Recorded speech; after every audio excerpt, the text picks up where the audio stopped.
Okay, we're going to start this final panel on a conference that's been really informative, and I think everybody has appreciated all the help and that so many people did to get this together. And Scott, really great job. Dennis, Rama, and all the staff. So it's been great. And we're going to end on a bang, I think. And if the previous panel really laid the foundation for this panel that's going to talk about innovation in devices, diagnostics, and clinical trials from Sinai's perspective. I'm Yasmin Hurd. I'm the director of the MD PhD program here, and I'm a translational neuroscientist. And I'm moderating this with Patrick Maffucci, who is a second-year MD PhD student. Patrick, want to say? Yeah, just a quick announcement. As for all the other sessions, we'll be taking questions during the session from the microphones in the aisles. In addition, we're also taking questions on Twitter, and I'll be monitoring that during the talk, so feel free to ask through either means. Okay, and so with that, I'm going to introduce our illustrious panel. We start with Michael Marin, who is chair of the Department of Surgery, and Dr. Marin's work has really formed the basis of many patents in the U.S. We have Genden he's a chair of he's the director of Head and Neck Cancer Center and chair of otolaryngology. We have Erwin Bottinger, who is director of the Institute for Personalized Medicine and the principal architect of the Institute's biobank. We have Phil Landrigan, who is the dean of the Global Health and chair of the Department of Preventive Medicine, and also director of Sinai's Children's Environmental Health Center. We have Carlos Cordon-Cardo, who is chair of the Department of Pathology and has, he's critical for expanding repositories and the database for our translational research. We also have Michael Parides, who is Sinai's director of the Center for Biostatistics, obviously really important for our clinical trials. And last but not least, we have an honorary Sinai person. We call her honorary because Melinda Thomas is entrepreneur in residence for New York City, which is part of the NYC Tech Connect program, and she'll tell us a little bit about that. So I'm going to ask each of the panelists, since we have a big panel and this is the last panel, we want to get a lot of discussion from the audience, if everybody can give us just a quick blurb about their role in innovation and in the aspects of this panel. So, Michael, we can start with you. Sure. One of the wonderful things about surgery is that it gives you a chance to operationalize a lot of the innovative ideas that come up in a day-to-day practice of medicine and in surgery. And my role in the Department of Surgery and in Mount Sinai's innovative goals is to come up with strategies and to put together and implement strategies that allow us to take ideas that occur to surgeons at the time of treating patients and bring them forward in the form of new innovations, new inventions, and new technology. And we do this individually. We do this in conjunction with industry, with specialized relationships, and these things allow us to move the fields of surgery forward in this manner.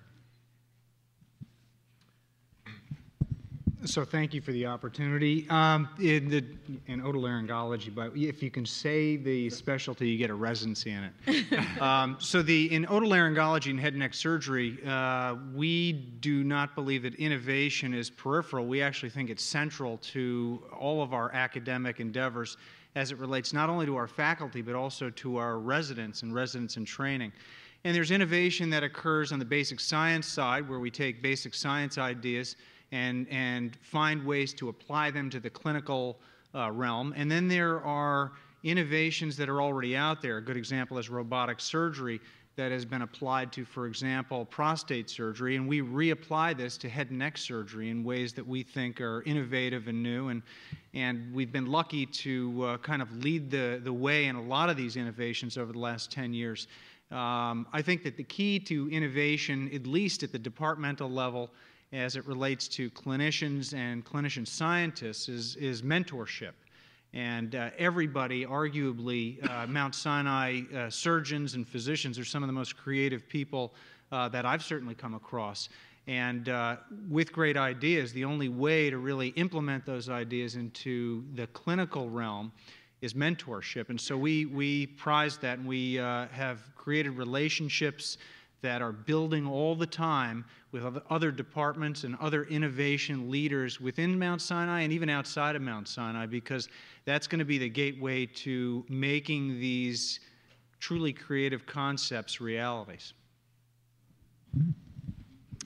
Yeah, I'm Erwin Bottinger. I'm a physician scientist and nephrologist clinically, scientist, experimental biologist by background, and I still have an active R01-funded basic science laboratory.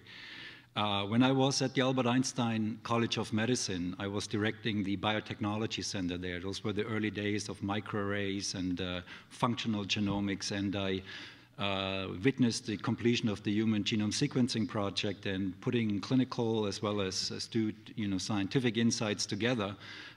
It became clear that the future was leading to personalized healthcare.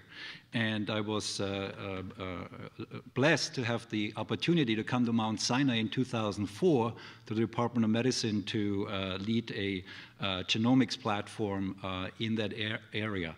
And so in 2005, 2006, then, something that is perhaps unique to Mount Sinai occurred, that I formulated a vision and initiated discussions among leadership, including Dean Charney and Dr. Davis, about how do we actually implement an effort in personalized medicine.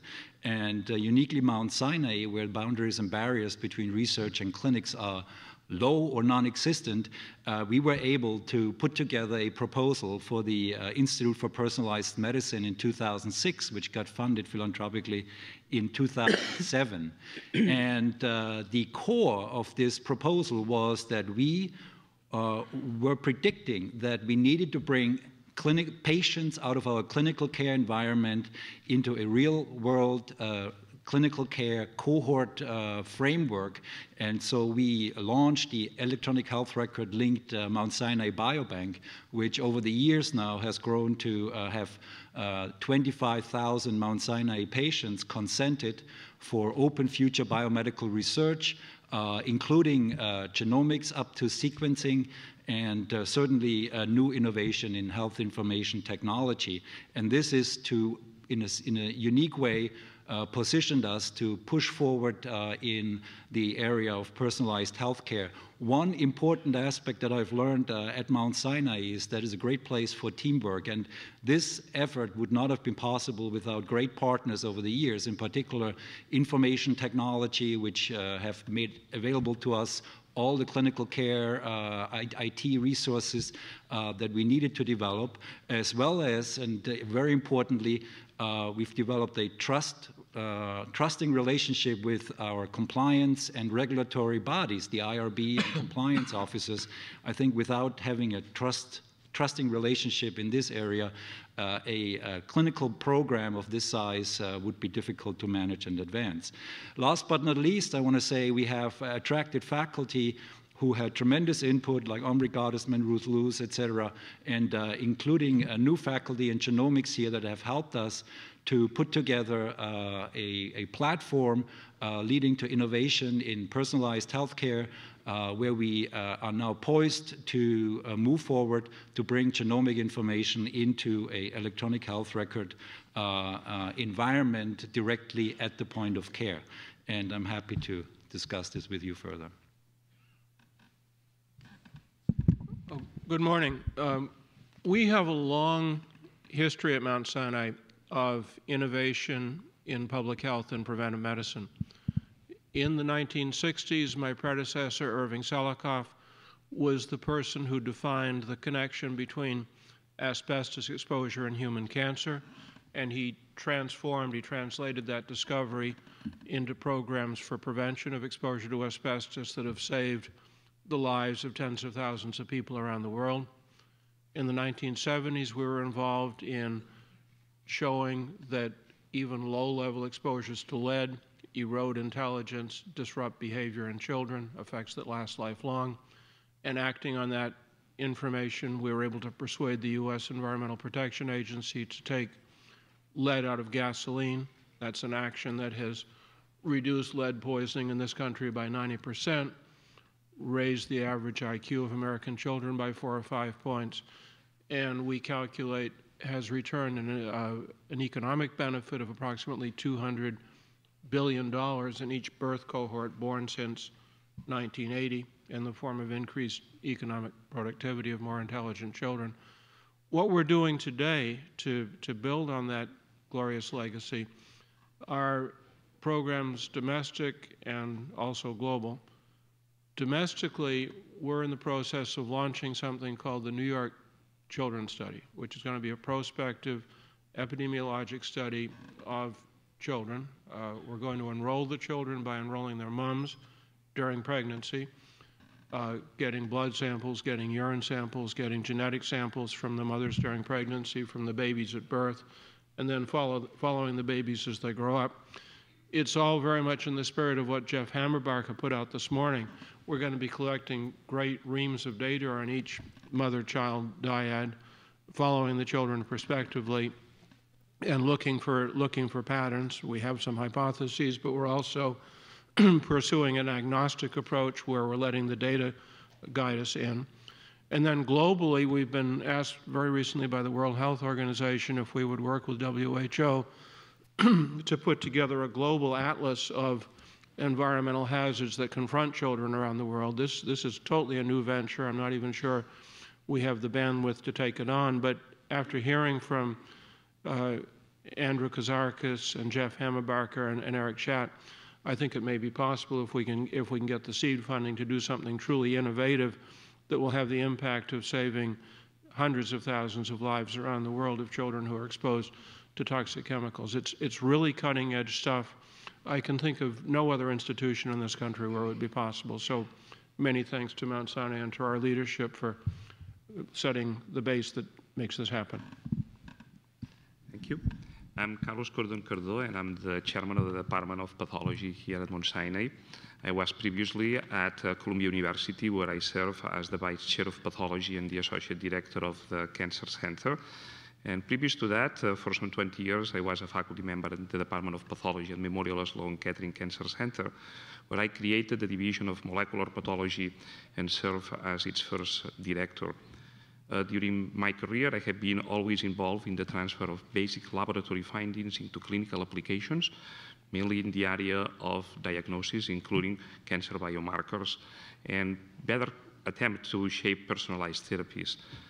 We pioneered the oncological molecular pathology discipline, and more recently we are producing an innovative platform about systems pathology that attempts to generate and integrate clinical variables, anatomical details, molecular profiles that, when analyzed through novel mathematical approaches, such as neuronal networks, machine learning, can produce algorithms that, more than integrating and producing more data in more habit, will allow us probably not only to percolate knowledge, but also to produce that final frontier that we call the management of knowledge. Presently at Sinai, and together with our leadership in pathology, we are outlining a broad vision that redefines our own discipline, placing it at the core of patient management, translational research, and individualized medicine. Our Department of Pathology is one of the largest in the country. At the end of every year, we have done over 30 million tests. We see over 250 biopsy and cytology samples. It's essentially the only department that sees linearly all of the patients and has an incredible signature in the process of diagnosis and follow-up these patients. So our shared vision in the department is to provide each of these patients a better chance of cure by defining their disease and optimizing their treatment, while offering a superior quality of life and at the same time preserving their moral and personal integrity. Our mission is to manage the knowledge that emanates from the integration of all of these variables in order to better guide patient management. And how we are going to accomplish this at Sinai? First of all, we have initiated a very aggressive recruitment of a multidisciplinary team, including not just pathologists and molecular biologists, but optical engineers, mathematicians, computational biologists, that are helping in producing innovation and guiding this innovation.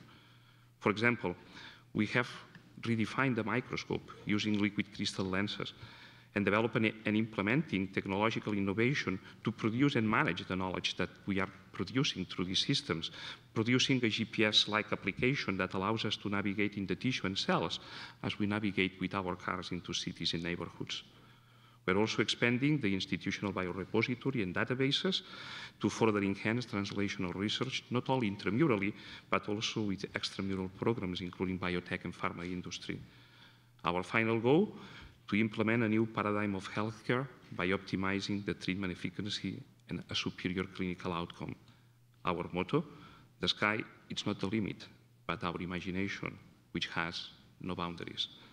And I would like also to take the opportunity to thank leadership in the institution to support such a kind of programs, to be brave enough to accept that pathology is not just a department in the basement where autopsies are being produced, as important as they are, but a dynamic momentum in which mathematicians, biologists, geneticists can come together and can produce this needed innovation without which we are not going to be able to follow up.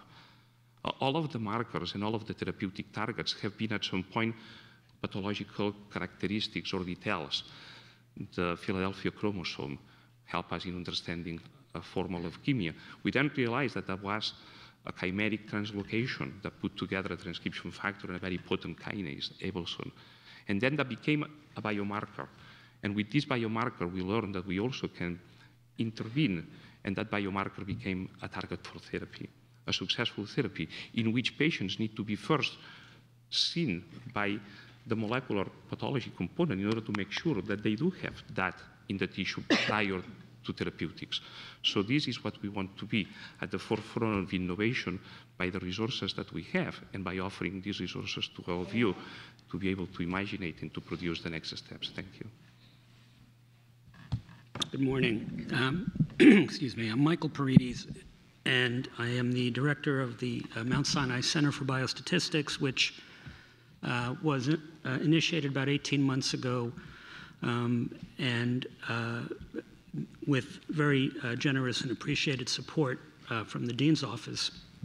And the goal of the center with respect to innovation and clinical trials is fairly simple and obvious. We seek to establish relationships with clinical collaborators here at Mount Sinai that address specific needs and help develop research agenda.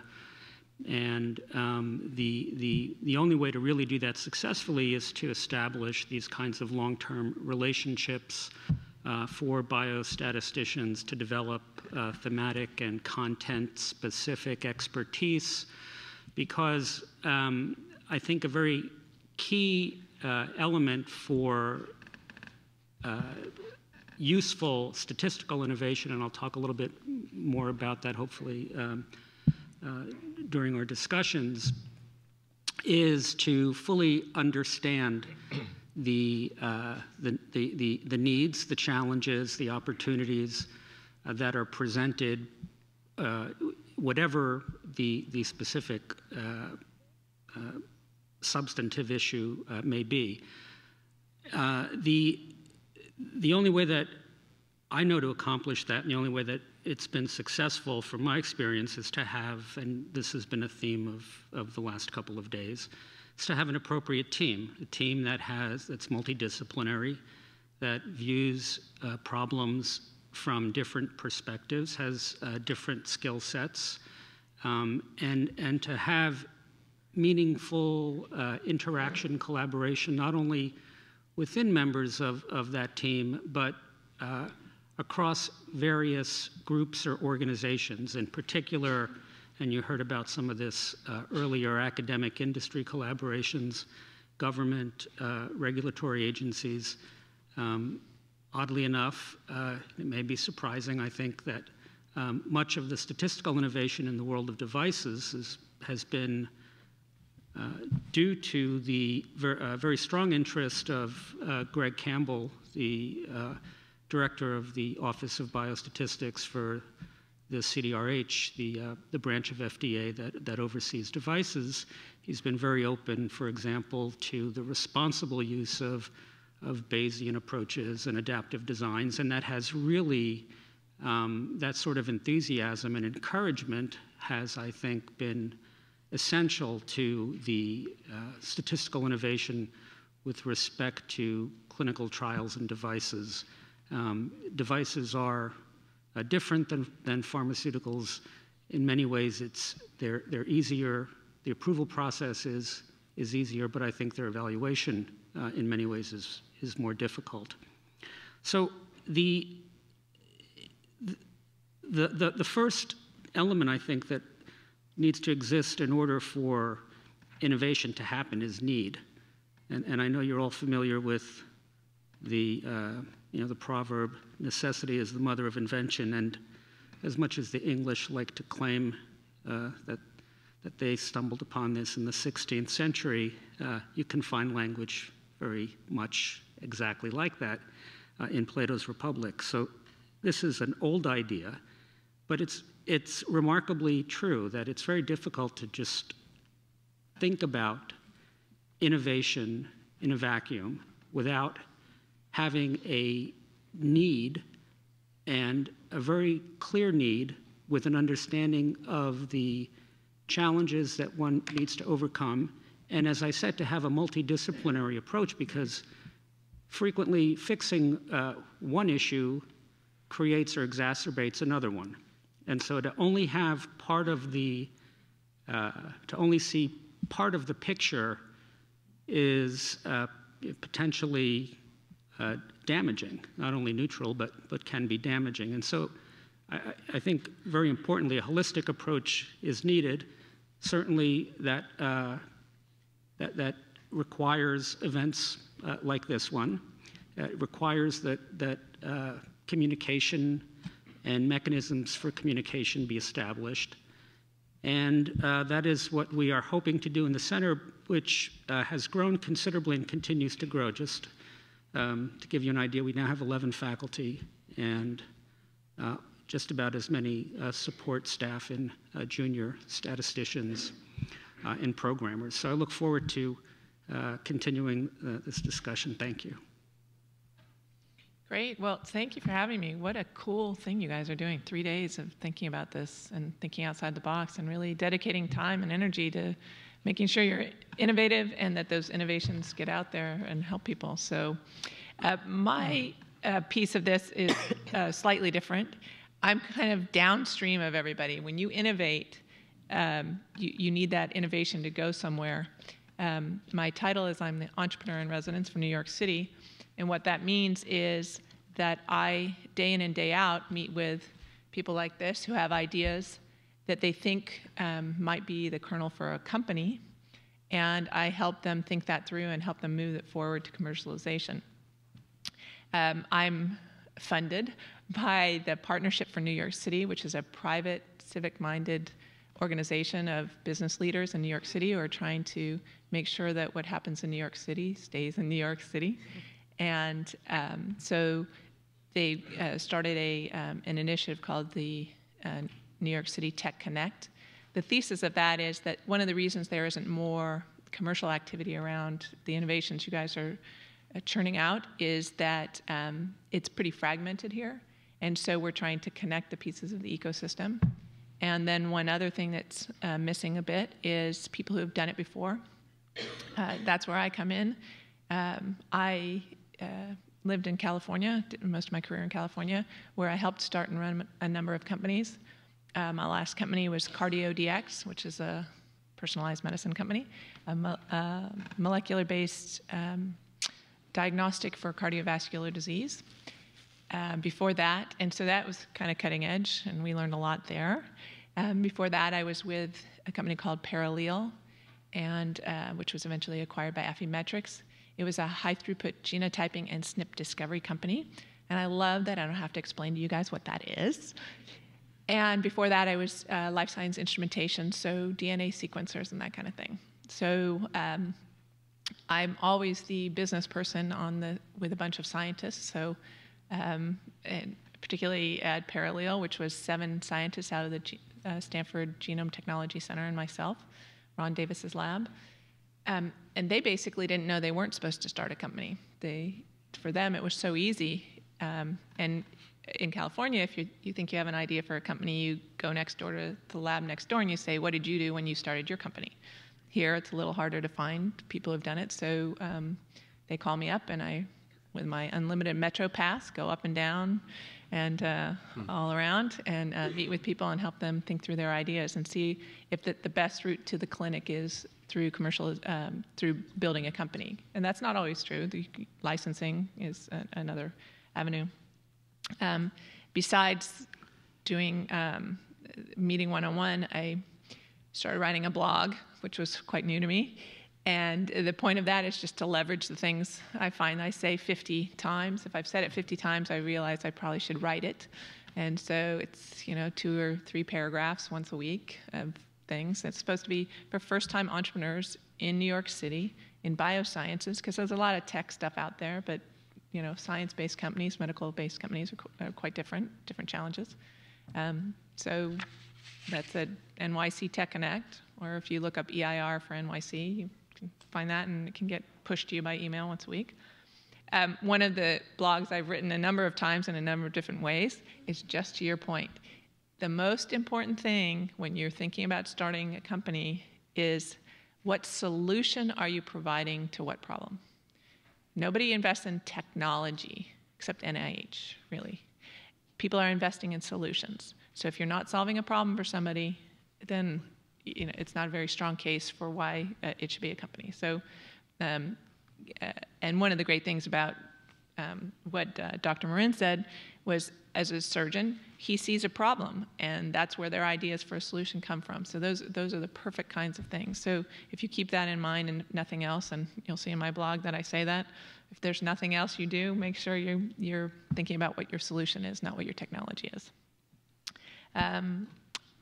My connection to Mount Sinai is that I come up here and help physicians, but I also was part of the postdoc day, and if there are postdocs here, that was a tremendous thing, and it's ongoing, and it's an all-volunteer effort. So if you're a postdoc, you should really find out about the one that's coming up next year and attend that. They have some great challenges and things for you to do, so quite different. Just one of the many innovative things you guys are doing here. Okay, thank you. So I'm going to start with having Patrick ask the first question and open it to anyone on the panel, and hopefully we can get through, have a number of perspectives on each of the questions, but in a short answers. Patrick. So the first question really hits home for me. In my undergraduate institution, my research focused on physics and computer science. Mount Sinai doesn't have an engineering program or engineering school, and certainly we're in the process of attracting engineers and mathematicians and computer scientists to the school, and we heard from Jeff Hammerbacher this morning. But in the past, we haven't had this explicit benefit. So my question is, how do you feel this lack of in-house engineers has impacted innovation at Mount Sinai in devices and diagnostics? And what do we as an institution have to do in order to facilitate interactions with other engineers and scientists that are working on similar sorts of issues in industry? Well, I think from the surgical standpoint, this is a big issue for us, because much of what we do is as Dr. Marin, alluded to, is that we see problems, we dream up solutions, and you need to have engineers to help determine what's the best way to actually see that through. I think that's a problem for us. It's a limitation for us, and I think that here again, it's where we need to be creative in finding ways to create relationships with other institutions that provide potentially the engineering that we need to see these things, these ideas through. How to actually do that, I think that's on the table for discussion. Mike, what have you done? You've had an experience with this. Yeah, I think it's not a limitation. I think in some degree it's an asset. We talk about engineers, we talk about physicists as if they were one individual person or one individual set of skills. And in essence, they're not. When we look at engineers, engineers vary as much as the fields vary and their skill sets vary. So if you're interested in developing cardiovascular catheter-based technology, you need a set of engineers with those sets of skills. If you're beginning to design devices that require multiple cyclic biological trauma and stress, you need a different set of skills. If you're looking at someone to develop imaging technology that's going to be used to elucidate central portions of the brain, you need engineers with different sets of skills. And for us to have an engineering department, an engineering school that would master all of these different areas and do it in a way that an entrepreneur could interact with them and produce a product that would provide for a solution is a little bit too ambitious. Alternatively, these people exist in many different centers, in many different engineering sites, and even in certain forms of industry that will allow and do allow us to interface with them on a regular basis, to go to them, seek them, create the partnerships structured around all the legal necessities of making a successful partnership, and it'll allow the greatest and most rapid growth in different fields. So the partnering with people in expertise, in areas of expertise, in your area of interest in entrepreneurial direction is probably central. So to follow on that, we have identified specific needs and potential solutions in our own area in pathology, and we have and we are going to hire several optical engineers in order to address these questions. So students in here will be guided by people who have the skill sets to address these questions, but at the same time, the experts that know which are the limitations and how to address them. It's this kind of multidisciplinary thematic approach that I think is important. The other thing is that remember that the School of Engineering at Columbia University has a new dean, a very dynamic and terrific individual, and have participated in many of the discussions. We are trying to settle something more concrete, but one of their major areas, and they cannot do it alone either, it's bioengineering. So even though they do have a medical school, they don't see some of the pathologies that we see. They don't have the kind of bankings and resources that we have.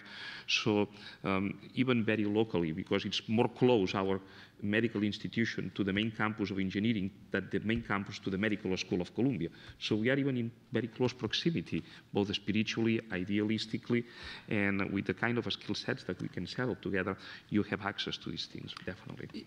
Excuse me. So on Monday morning, that same question was posed, Patrick, and John Collins, who was here from MIT, responded by saying, is it better to own a boat or to have a friend who has a boat?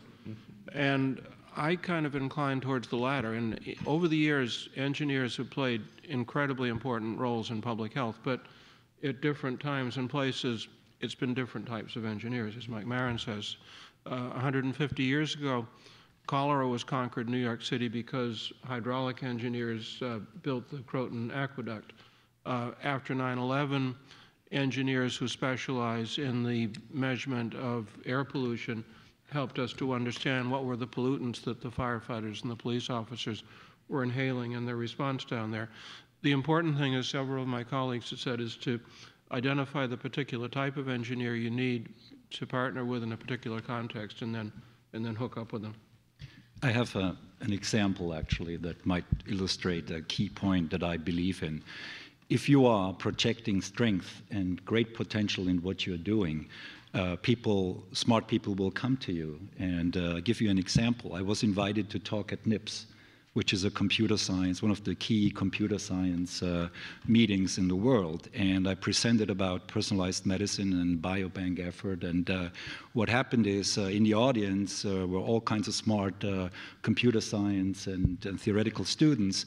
And a month later, I was contacted by a student, PhD student from MIT, from John Gattek's group, who is the former chair of the Department of Engineering and Computer Science at MIT. And this has led to a great collaboration where they are working with us in applying their approaches to predictive modeling into the data set that we have made available through the biobank. So I think to echo what has been said, it is actually a strength because you can pick and, you are being picked by the best. I'm sorry, yes, just to add one more thing briefly. These sorts of collaborations are very difficult, even within institutions, and they're more difficult across institutions. And frequently, individual investigators, researchers are at a loss about how to establish those. And so I think one thing that would be helpful is to formalize some person or persons who facilitate those sorts of interactions, not only across institutions, but as I said, across different fields and even within institutions. I think Dean Charney wanted to also. I wanted to add a couple of things. That while I agree with a lot of what's been said, we need to do more when it comes to increasing our footprint in engineering and in particular biomedical engineering. So we're working on that. We have a surprising number of engineers on our faculty, and I've begun to talk to them about creating either a specific training area in biomedical engineering or to incorporate it into some of the training areas that we already have in our graduate school. We're looking for additional formal affiliations. We do a lot of work with the biomedical engineering department at City College, which is a very strong department. On Monday, we had Nick Jones here, who's the dean of the School of Engineering at Johns Hopkins, and he, at the dinner on Monday night, he said, he wants to really talk seriously to us about a formal collaboration with the School of Engineering at Johns Hopkins. So we need to increase our footprint in engineering. We intend to do that. We're going to look at a number of different ways to do it, and it's not going to be just one. We'll have formal affiliations with other departments and schools, but we'll internally build our footprint to advance innovation. And I'll just add also in terms of the medical school, in the humanities medicine that a number of you know about, we've now also started a track for taking in early students from sophomore in college for mathematics and engineering students into the medical program. So I think all of that will also help. I guess in terms of continuing on that frame of, as a translational scientist, I go from my bench in our animal work and our molecular studies in human, and then I try to take it to the clinic, but I do it by myself. And thank God, I think Sinai is great with the CTSA here, so without having to have a clinical lab, I can go into the CRU, the Clinical Research Unit, and have studies run there. But many basic scientists at Sinai obviously don't run clinical studies as I do. So how can we improve advancement from the basic scientists, the results that we got, to clinicians who can help develop devices and do clinical trials that the basic scientists can't do. So within Sinai, how can we improve that? So maybe I can start addressing that. There are a series of shared resource facilities that are really very meant and oriented to help in producing that, not only technologically, but also guiding you through the process. For example, in the area of translational research, together with Dr. Michael Donovan, our Director of Experimental Pathology, we have put forward a new IRB, which has been approved, in order to have access to clinical material as well as annotated clinical material. And it's not just a bank, it's a very dynamic structure.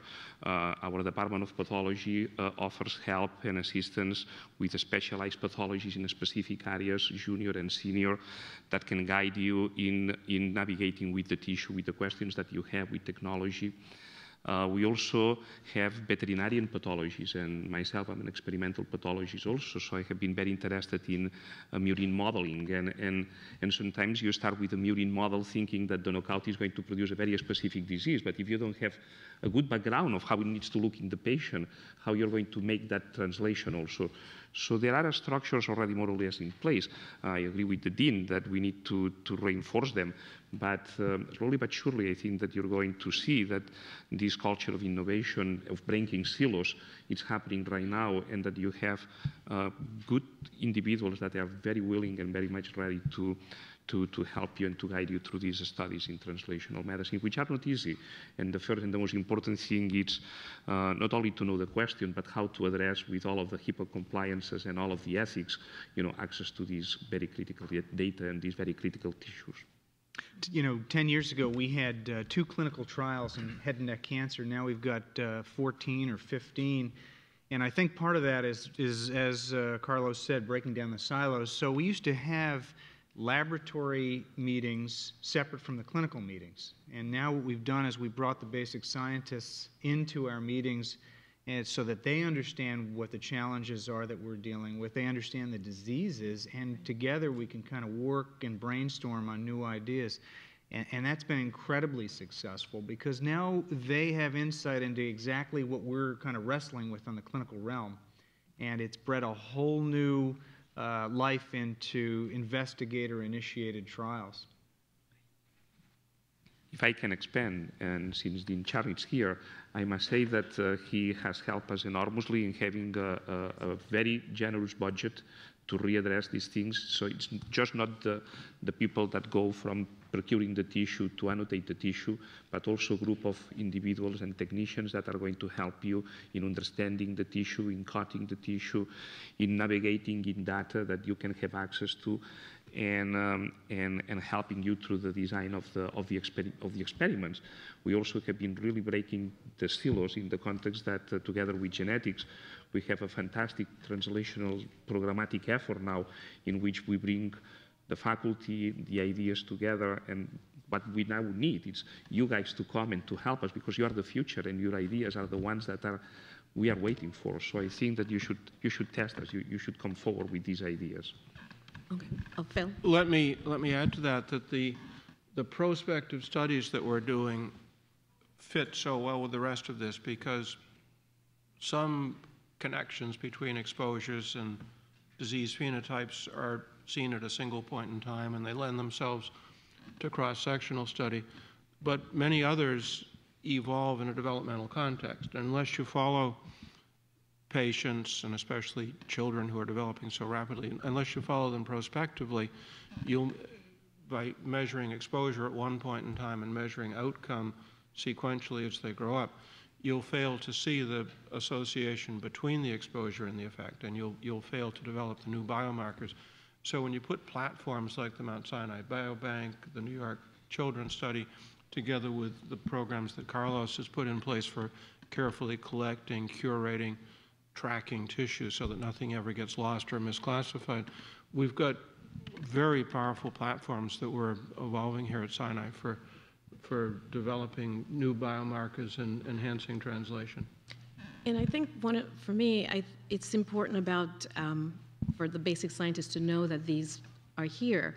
And the Institute on Experimental Therapeutics and a couple of other institutes, when they do these collaborative pilot grants within Sinai, I think that those are really excellent because it takes more than one scientist must be involved in that particular project. And I think more of those would really help to facilitate, I think, innovation going from the basic science and including on the clinical level and really taking advantage of these biobanks. I can give you an example that this is an excellent point how, for instance, the CTSA pilot program has led faculty member in genetics, Andrew Sharp, who has put forward a terrific novel hypothesis about a particular type of genetic marker allowed to approach biobank. And when the question that he has was, okay, I need human DNA samples and to be able to test my hypothesis. And sure enough, pardon me, it's not an email.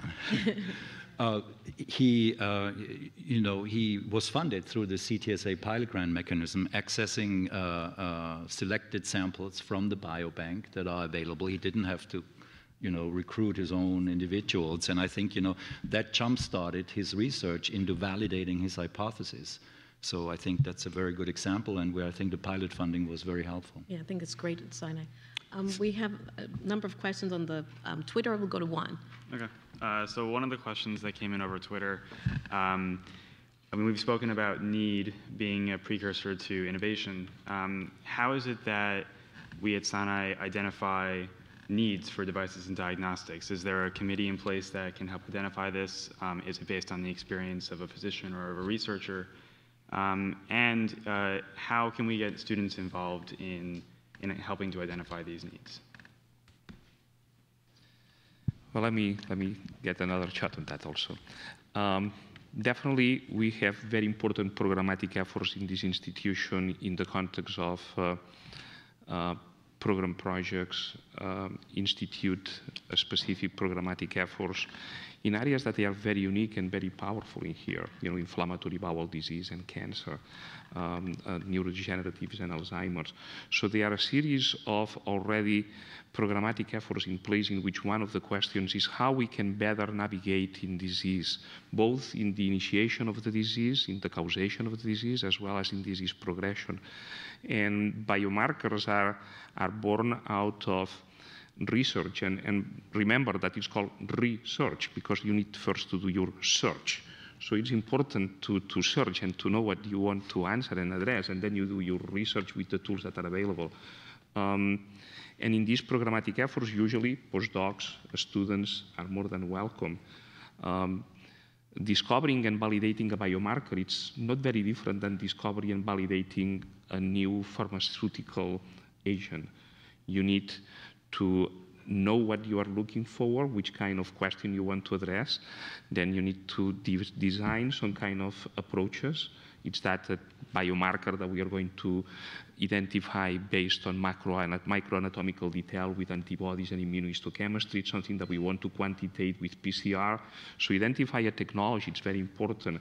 And then you go into a phase 1, which is the first initiation of this journey, applying the technology, see how feasible it is. Then if it's good, you go into phase 2, which in biomarker discovery, it's identify testing grounds in order to start your validation. This step brings you to step 3, which is the final confirmation of findings. For that, you need usually multiple institutions. You want to see it that happens beyond your own silos, and that the technology and the finding can be then extended into community and outreach. And finally, number 4 is to present this to regulatory agencies and see if finally you can impact in management. So we have the resources, we know how to do it, we do it in the past. I mean, maybe something that I could take 1 second in here, it's that besides being an academic physician, I have been very much involved in industry. Actually, I am the founder of several companies, one of them InPath. When we founded InPath because we thought that there was a need out in the community, and we started with $2 million to have a laboratory that was going to produce some innovation in biomarker and then apply it into the community. And everybody said it was going to fail.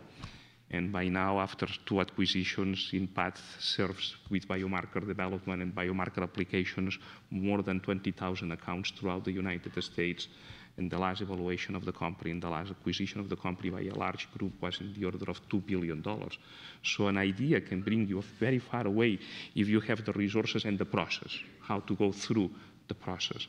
And I think that the skill sets that we have around the table and in the institution and breaking these silos with pathology, genetics, bioinformatics, biostatistics coming together can help you very much in doing that transition. We are prepared for that. I don't think the challenge is finding needs and problems. I think they'll find you. The challenge is in understanding them and developing a coherent agenda for a solution. You know, so Carlos mentioned, you know, the sort of stepwise approach, which is frequently more circular than stepwise. But importantly, I think that you can't just think of the first step and then see after that what might be the second step. I think that you need to sort of scan the horizon and anticipate different paths based on what you see, because you really can't effectively do some of those later stages unless you've learned the appropriate information, which presumably would come from the earlier steps. So it's important to recognize that a long-term view is essential, and that longer-term view is often where the sort of people outside of your own area of expertise can be most helpful. I'm going to ask if they can put up the lights so we can start bringing in questions from the audience. And while we do that, I wanted to ask a question in terms of one of the things that John Morrison brought to bear in the last session as a neuroscientist also in terms of dealing with complex disorders is the context of running clinical trials and even developing devices for these big groups when it doesn't really focus on perhaps only 10% of that particular drug may be beneficial for a group because of their genetics or other individual components that are not really thought of when people are designing a lot of these big clinical trials. And I wondered, especially at Sinai, how can we use our environment here to enhance and promote and be more innovative in that context of trying to develop better targeted treatments, considering aspects of individual differences and being more successful in coming up with better pharmaceutical targets? Yeah, I think if I may start off here, one of the key intentions of having a biorepository with DNA or genetic data available and a wealth of clinical data from the electronic health record, that has obviously been noticed by biotech and pharmaceutical companies. And, you know, together with our colleagues from the eMERGE consortium throughout the country, where we have now 11 of the leading biobanks linked and working together, we clearly notice that there is interest and inquiry from biotech and pharmaceutical companies that want to plan or are in the process of planning trials and want to explore how you know, this unique environment of having consented patients with genetic information and a broad real-world scope of phenotypes, how they can you know, utilize this to design better trials. And you know, we ourselves here, we've been approached by 2 companies exactly for that purpose, and we are continuing those discussions.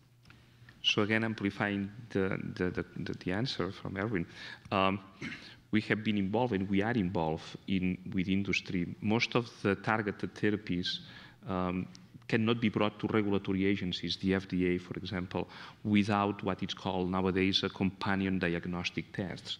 That it's associated with the treatment in order to, first of all, select the patient up front for the benefit of the patient. So you need to know that the target is present. And with the tools that we have now, we can interrogate pathways. We can compose and decompose pathways in very little amounts of tissues and even in cells. So we can visualize this target, but we can also follow up, which is something that very few other groups do. Not only we can identify the target, but by being in charge of the care of this patient, we can follow up if this target is present, if it's disappearing. We can look for surrogate markers to see if the therapy is working or not. And I want to amplify also the message by colleagues that are here that diagnostics is not only pathology, even though I'm very much in love with that specialty, but we are also working together with molecular imagers. We have a fantastic group of imaging individuals in radiology here that are second to none.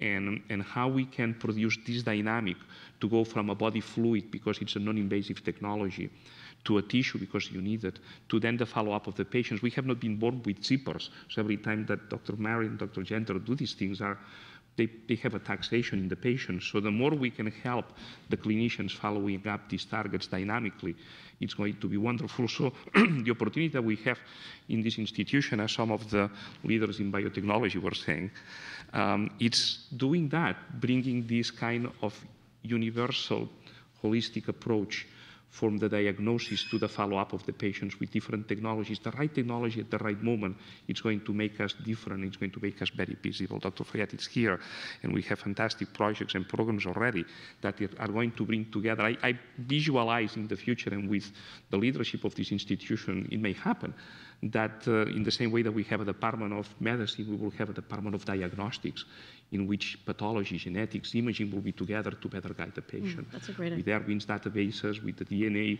with the proteins, with the phenotypes, that is what is needed, and that's what we are doing. That's a great idea, actually. And also just to point out that the evaluation of these kinds of targeted therapies are very difficult, and I think you can pretty much infer that from the relative scarcity of useful practical uses, and it is a particular interest of the biostatistics profession to develop kinds of clinical trials that allow one to either, find classifiers of response and to build those in and to make changes to trial designs based on, some small number of pre-specified possibilities for how things go. And the only other point I would make is that there are some additional regulatory issues raised by all of this, and Carlos alluded to it. If you need a companion diagnostic, if they're not from the same company, if they're not in the same stage of development, then rather than having a situation where you're facilitating therapies for patients, it may be, in fact, more burdensome. And so I think that there really does need to be, when you talk about innovation, it's innovation in regulatory approaches and other kinds of logistics, not only in science. I think, Eric, were you going to add something? Okay. Please. I agree with Dennis Charnas' point that to stimulate innovation, we need to build networks between clinicians and engineers and physicists. But like what Michael was just saying, that we need innovation in regulatory science, we also need innovation probably in funding mechanisms. In the defense realm, DARPA has been extremely effective in finding new, huge engineering projects and funding them. My question to the panel, and maybe to Dennis, is does NIH need a DARPA? Mm-hmm. Great question, okay. Well, Mount Sinai has some very innovative pilot project programs where the one in the CTSA, the one in the Children's Environmental Health Center, the one in Global Health, probably others that I don't know about, where we have these open competitions through the medical school. We don't have lots of money to put into it, 100,000 here, 150,000 there, but it's a 5-page application. It's a quick turnaround. We put money out and we track the return. And for example, in Children's Environmental Health, over the past 5 years, we put out about roughly $700,000 in small peer-reviewed grants. We've tracked the return on investment, and we've generated something like $9 million in grants from the NIH and from foundations. And it all speaks to the fact that the most difficult data to acquire in any new research project are the pilot data that demonstrate feasibility. Once you have those in hand, you're empowered to go for bigger grants. I think Sinai's been very good at giving us the latitude to do these pilot projects. There is a fundamental issue with the way that NIH funds research, because there's been necessarily a paradigm shift, at least in terms of many clinical trials in many different clinical trials in many different areas, and that is the notion of an adaptive clinical trial, where you don't necessarily design a fixed trial, but you design a staged approach where you can tinker with later stages based on what you see early. It's got some statistical and logistical challenges, but in essence, you get to learn from what you see, which seems generally to be a good thing. The problem, though, is that because it's sort of open-ended and you can't say to the NIH, I need $4,873,000 to do this trial in 5 years, it becomes a headache for them to figure out how to fund it. And I think that that is an obstacle, and I don't know how necessarily to change it, but certainly something ought to be done to facilitate innovative approaches like that, which don't fit into a very nice bureaucratic model. Dennis?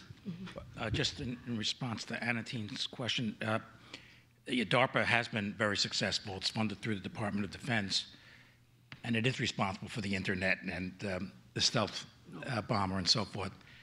There is a DARPA-like entity in Health and Human Services, as there is now in the Department of Energy, but with the funding problems that we've had. They really haven't gotten off the ground yet. But that concept of investment in high risk but very high gain projects, has worked very well with DARPA, and I hope it can get off the ground in HHS.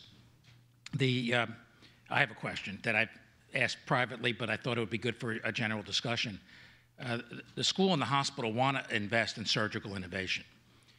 We have some of the best surgeons in the country operating every day at Mount Sinai, and they do amazing things for our patients. And we want to be at the forefront of new ways of surgical intervention that further the field. So my question to Mike and Eric is, what are your ideas about surgical innovation? How do you develop that space in academic medical centers like Mount Sinai? I think it's essential to the entrepreneurial spirit comes forward when we look at surgical innovation, because unlike longer-term studies or studies built around drugs or diagnostics, technology, device development can be very quick and can be very important both for patient care but also as a financial driver in institutions. I think we at Mount Sinai have made a great step toward that by creating the environment or the infrastructure that can put physicians with creative ideas together with Terry Wiley's group and to other groups to begin to protect IP and begin to invigorate surgeons and all physicians who are in the clinical arena to get involved in the entrepreneurial side. I think Melinda made a very nice statement about you need to find the problem first, and then the solution should be targeted at the problem, as opposed to what happens in a lot of technology development is people invent something and then they have an idea in search of an application, and those notoriously end up unsuccessful, both in terms of funded entities as well as corporate startups. But we are on our way to doing just as you described, putting together the individuals who have the ideas with the funding sources to the institution, and then creating the IP around it to start looking at innovative ways of putting companies, small companies together around single ideas that are targeted at medical and particularly surgical innovation.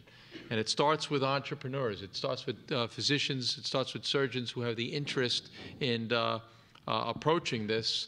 And it starts with a reality check. And we have now several courses that we give both at the medical school and at the resident physician level to make people have a real knowledge of what it takes to be an entrepreneur and what it takes to be successful in an entrepreneurial pursuit.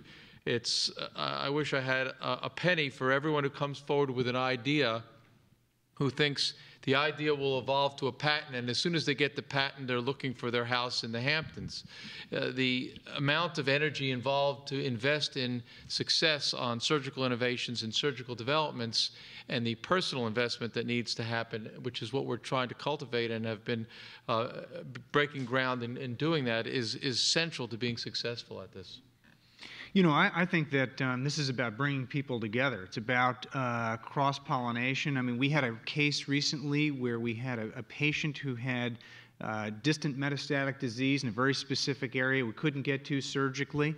Happened to be talking to Ross Kagan. He said, why don't we get a little biopsy of that tumor with a needle? We'll sequence it. Eric Schatz will sequence it, drop it into fruit flies. We'll cross 150 different types of chemotherapeutic agents, see what kills the tumor, and treat the patient. I can't think of anything more personalized.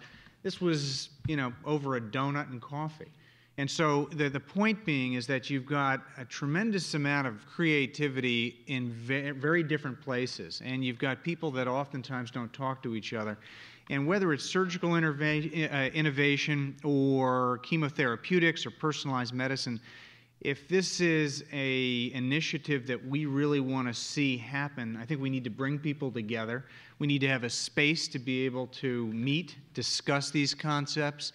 And I think surgeons need to have a physical space to try out new, thoughtful, creative innovations with a funding source just enough to be able to build prototypes.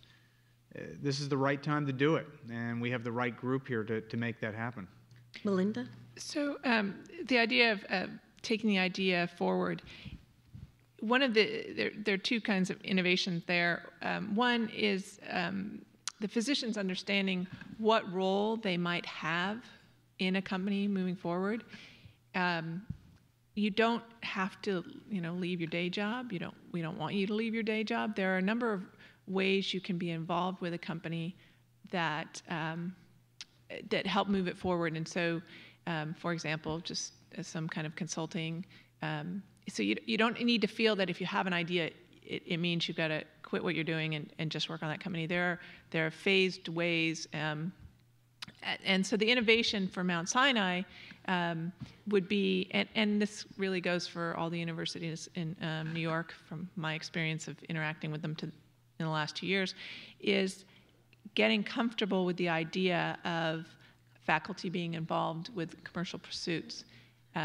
It's harder here than it needs to be, and I think it's just because the ecosystem is less mature in that way and less comfortable with what's a conflict of interest and what's really not a conflict of interest and how it can work out.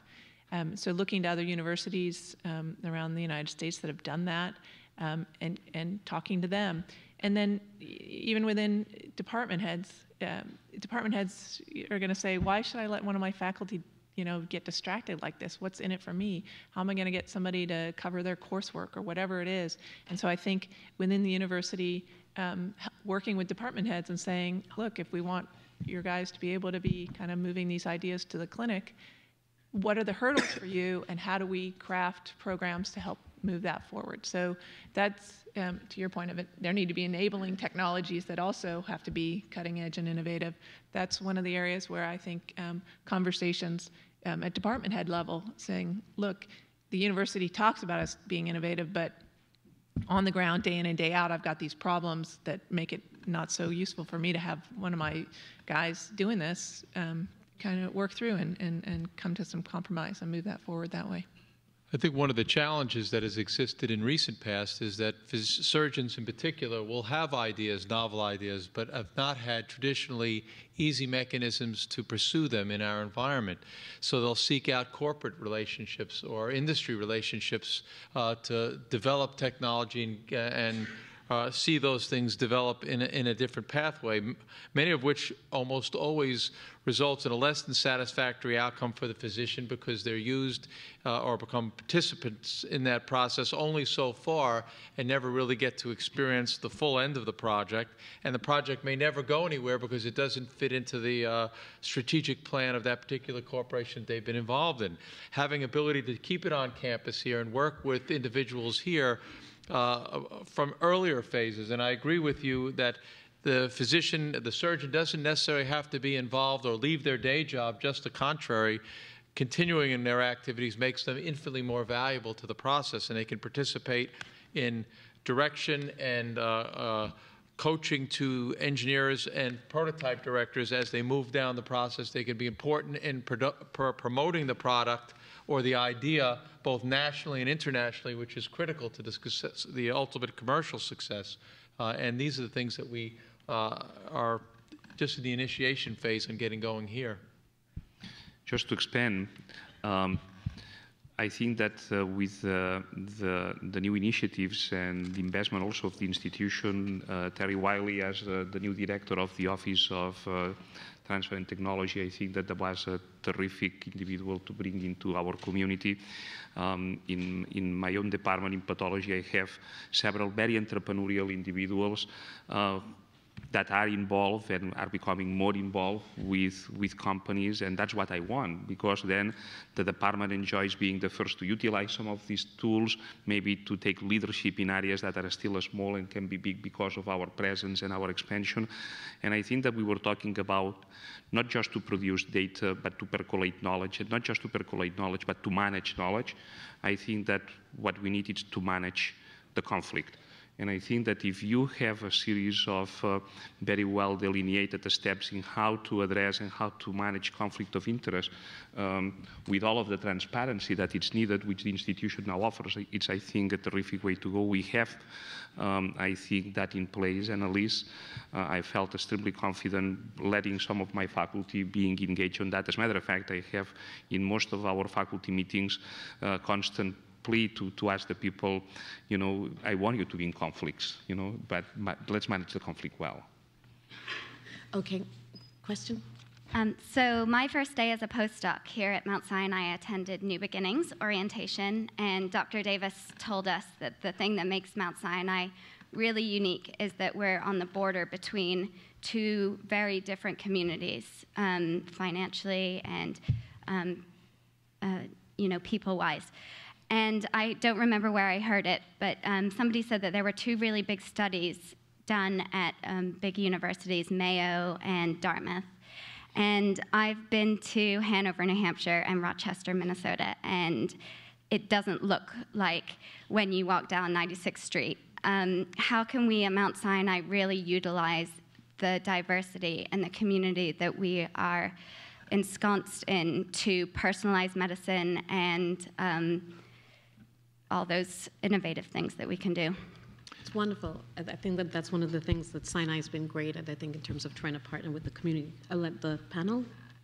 Yeah. We've said for years, we've said for years that Sinai is located on the fault line between one of the richest and one of the most disadvantaged communities in America. I hate to use the word that we utilize that to do studies, because that implies that we're using the people. But that said, we've certainly studied that very hard in relation to many diseases. People across the institution have done so. One area where we've looked at it is to use this dichotomy to look at the roots of childhood obesity. Childhood obesity is far more common in East Harlem than it is in the Upper East Side. All you have to do is walk north on Madison Avenue to see the difference. And through a lot of careful research on the ground, we've delineated what are the factors that are responsible: lack of safe play spaces, bodegas that are full of terrible food instead of fresh fruit. And acting on that information, we've worked with the institution to do good things, to try to tip the balance. For example, the institution has put money into, through Dr. Davis' office, put money into supporting the farmers market that meets every Wednesday morning right out here on 99th Street. We've worked with city government with the health department, with whom we have a good relationship, to encourage the green carts. We've worked with parents groups and school groups in East Harlem. One of my docs has set up a bicycle program for East Harlem kids. In the Department of Health Evidence and Policy, Carol Horowitz has partnered with a whole range of community groups to look at the driving factors in these two disparate communities that account for the wildly divergent prevalence of diabetes in the two communities. And it goes on. Erwin, you do a lot of this in the biobank.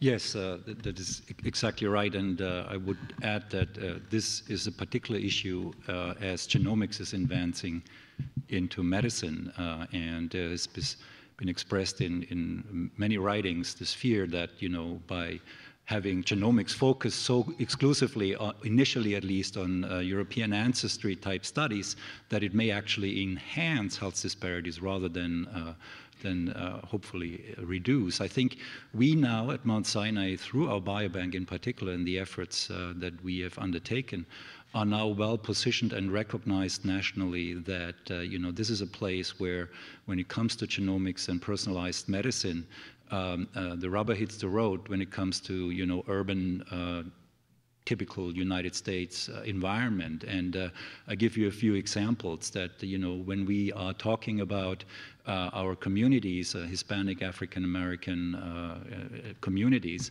we are exactly here at the border, and we have found ways with the people in community engagement, participatory research. Carol Horowitz was mentioned, has been very helpful to expose us and get us in a dialogue with community leaders. And I give you one example how we are proceeding here.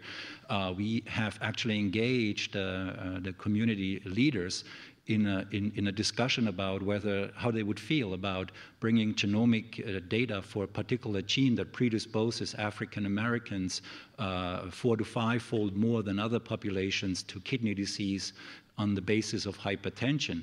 And we had tremendous feedback. The community wanted us to engage in this kind of research, and we've actually submitted to the NHGRI, which is recognizing us as a diverse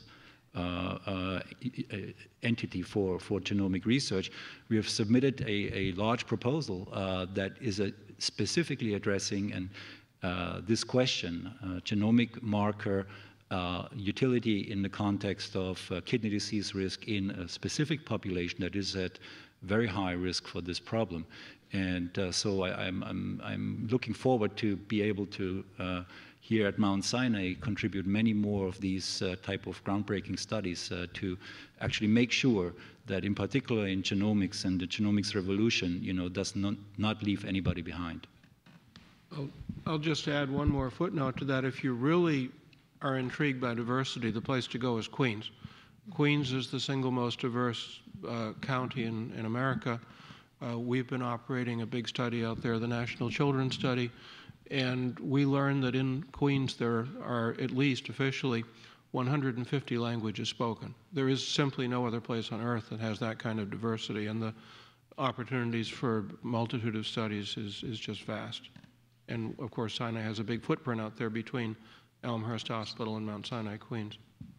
I think the same thing goes even for devices, because even yesterday with Dr. Edelman and with Dick Cheney, being a success with all the innovations of the surgeries and the devices, it really is about also access.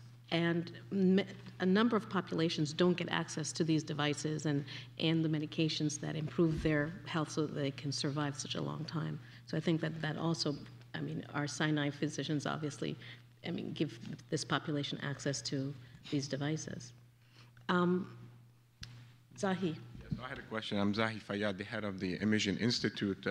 One of the skippers, engineer trained, who joined some other helmsmen here as an engineer. I made a choice. I left the other big department of engineering to come to Sinai because I felt that this is a great place to do business and to help in the area of medicine. And we have a lot of engineers community here at Sinai. People don't realize that. Mm-hmm. And we're attracting more and more of this. I have one question here, Melinda, a little bit to hear from you, the aspect of New York City. This is a great city, dominated by finance, media, and fashion. And we're a little bit at a disadvantage. There's not much going on. And I know, in terms of biotech and the whole aspect that Sinai is doing, it's not going to be enough. Sinai can only do so much. We really have to reach out to the city to be much more stimulating, and would like to hear from you can you tell us about what to expect? Sure. So just to be clear, I don't work for the city. I just need to make that clear. They did give us a grant, Christine Quinn and the city council. So your city council and one of your potentially mayoral candidates does think that this is something to be investing in and something to move forward, specifically because it creates jobs in the city. But I think my thesis from the last 2 years of trying to do this is that the infrastructural problems that are holding this back are less the city and more the university cultural and people cultural aspects. Because with bioscience, unlike tech, tech, you can get two guys in a Starbucks with a laptop and they can start a company. But in science and medicine, it's going to be done in a lab, and that means it's going to be in a university. So the universities have a much larger role to play in this. And so, just as I said, somebody has an idea and the first thing they hear is it's conflict. They get stopped immediately when they're even thinking about how do I move this forward. So that's why I sort of focused on what can you do within the universities. And I'm very much a ground up kind of very tactical person. You start with what are the problems and you get some of those, you knock those down and you move forward. The third rail of all this is always lab space, until what happened to NYU Med happened, where now there's really no lab space for anybody, because any little corner is being used by people who are having to relocate from that. But there were lab spaces open, and people weren't taking them. I get on my little California rant, which is, I tell people, oh, there's great stuff in Brooklyn, just over, 2 stops over, and oh my God, I don't want to go to Brooklyn. I'm like, you know, the average commute in the San Francisco Bay Area where everybody wants to be like that is, you know, 45 minutes. So, you know, get on a bus, Gus. I mean, you know, you don't want to start a company because you have to, you know, ride the subway. That kind of. Anyway, so those are some of the cultural things that are standing in the way. But I do think that it is within the universities really feeling that they want to help enable companies, not just licensing agreements, and having faculty feel that it's not only they're not stopped, but they're actually encouraged. I mean, I talk to associate professors who won't even talk about their company idea until they get tenure. That's kind of crazy. Why don't you make that part of the tenure thing? Have you come up with anything innovative that could be commercialized and help people?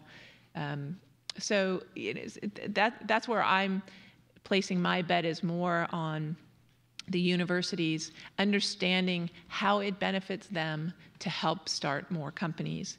And I think you get a lot further than if you have, you know, the city government try and fix the problem, because I think the hardest work and the biggest barriers actually within the universities right now. And I like all universities. I work with them all the time. I'm sort of an adjunct to most of them. So.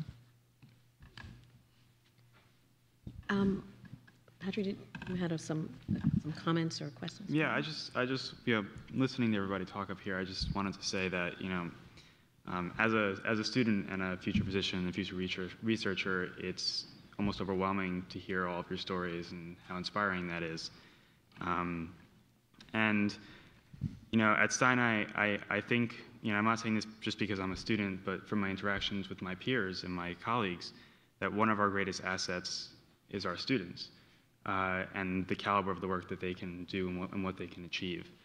And I really think that one of the keys to our success as an institution in the future and going forward, and it has been already, is that, you know, we already have students involved so much in innovation and research at our school, and I think bringing that even more forward and getting students even more involved in starting to think about these issues and what Dr. Marin said about being entrepreneurs and thinking outside of the box, and I think that really starts with our students. And I think that going forward, encouraging this more with students is going to be something that helps to bring Mount Sinai, I think, even further on the edge of innovation. Could I add to that a second great pillar of Mount Sinai, one of the distinguishing features of this institution, in addition to the entrepreneurial spirit, is the deeply rooted value in altruism and service to the community. And over the years, Sinai has done so much to give back to the community, and in many cases, it's you, the students, who lead the way. So, for example, last weekend, 55 students from Mount Sinai were working out in Rockaway and other parts of Brooklyn that were hard hit by the hurricane. Over the next academic year, Patrick and 10 of his brother and sister students are all going to be going to India to work on a global health project, global cardiology, in an area of India where cardiac disease is rising exponentially as the Western diet kicks in. And I think the combination of these two deeply held value systems is one of the things that makes this a great institution and a great place to be a student. And also, we are training the future in the context of postdocs, in the context of residents, in the context of fellowships. And we feel very proud, and most of us chairs in here of departments think that this is one of the most important things that we do here, to prepare that future and to give the residents, the postdocs, the fellows, the opportunities that they have to spend time in the laboratory. And I have been very much demanding my faculty that there needs to be a balance in these moments of postgraduate education and training. And it's an important balance between the service that is demanded and the education. And it's difficult to find sometimes this balance, but there must be a balance, and education comes first. For services, we also have all of the professionals that surround you and guide you. but we want to make sure that you have the opportunity to do the clinical research, the basic research, that the medical school will bring you into a good residency program, into a good fellowship program, in which you can better shape your future by the right mentoring at all of the different points. We are very much also looking at not only guiding you, but guiding you after that momentum, and hoping that the ones that do not stay here have the opportunities that the people who are going to stay here or coming in here into our programs.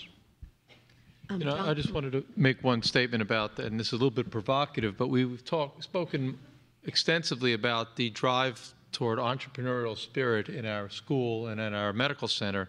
And I think it's important for us to step back and recognize that you just can't flip a switch and create an entrepreneurial environment, and that everyone who has skills in different areas may not be ideal to be an entrepreneur. The people who are ideal for investigative work to go to the north of us and do that important research in the communities that are underserved is not necessarily the same person who will have an entrepreneurial drive to take and build a new test or a new diagnostic or a new imaging modality. And we're just in the early phases of building a culture of entrepreneurship and recruiting people who actually subscribe to that and will participate in that in a more aggressive way. And I think over the past 3 to 5 years is exactly what the administrative leadership team has put into place, and that is a group of people that are spiriting and beginning to create this concept of entrepreneurship in physicians and in scientists. And this conference itself is a culmination or manifestation of this new spirit of innovation and entrepreneur thinking. Excellent. John? I just have a brief comment. I'm just glad Patrick brought it back to the students and Carlos to the postdocs and residents, et cetera.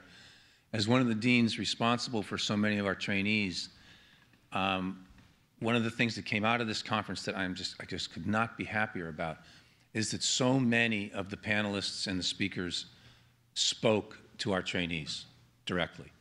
And that is something that we hoped would happen, but it's happened to a much greater degree than I thought it would. So I just, right before Ken gets up with the true closing comments, I wanted to make that comment. So I hope all the trainees that have been here have been illuminated. And that's a perfect ending for our panel, and to introduce us to the final closing comments. But first, let's thank the panel. Really appreciate your insights.